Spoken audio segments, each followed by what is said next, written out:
देखिए, मैं साथियों कहूंगा कि आपकी इस बात को सब लोग गंभीरता से सुनना चाहिए कि यह स्पष्ट हो गया है कि वो प्रतिबंधित मीट नहीं था। एक बात।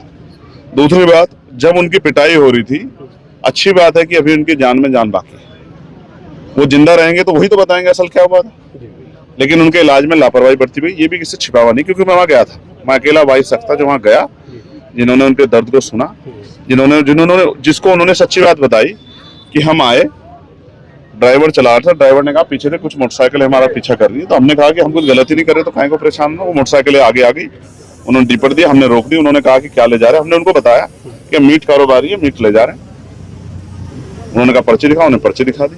तो हमने फिर उनसे कहा कि अब हम चले जाएं, तो बोले कि हमारे कुछ साथी आ रहे हैं। वो कुछ साथी आए तो उन्होंने पर्चियां फाड़ दी और उनको पीटना शुरू कर दिया। सबसे ज्यादा कौन पीटा? जो ड्राइवर था। उनके वाहन को जला दिया गया। वो वाहन कहाँ से लाएंगे भाई? अब वो 6-6 महीने खाटों पर रहेंगे, क्योंकि 50-50 टांके लगे हुए, पूरे बदन पे चोट है। उनके बच्चों क्या होगा भाई? अगर कुछ ही इसी समाज के लोग और वहां से आ जाते और दोनों आमने सामने हो जाते अपने लोगों की जान बचाने के लिए, एक सांप्रदायिक बवाल खड़ा हो जाता। मुजफ्फरनगर देखा था हमने, उसकी जिम्मेदारी कौन लेता भाई? ऐसे गुंडों पे जो सिर्फ पैसे के लिए, अगर पैसा होता तो प्रतिबंधित मीट भी होता तो भी छोड़ देते।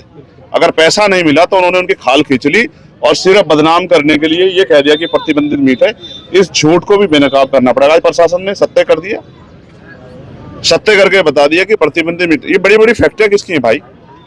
ये इन गरीबों की तो नहीं है जो मीट का व्यापार करते हैं। ये तो बड़े बड़े कारोबार। इनका ठेका किसने दिया? इनके लाइसेंस किसने दिया? सरकार ने दिए। सरकार लाइसेंस दे रही है, सरकार कटवा रही है, सरकार भिजवा रही है, सरकार टैक्स ले रही है, सब कुछ सरकार कर रही है। मार ये खा रहे गरीब। इसलिए मेरा ये विरोध है कि इस तरह के जुल्म की इजाजत नहीं मिलनी चाहिए। और मॉब लिंचिंग पे सुप्रीम कोर्ट भी सख्त है, स्टेट सरकार, केंद्र सरकार सख्त है। लेकिन कार्रवाई जब सही होगी, अगर इसी मामले में ठोस कार्रवाई हो जाए, मैं आपको लिख के देता हूँ, कोई किसी भी षड्यंत्र से किसी गरीब की खाल नोचने से पहले 1000 बार सोचेगा।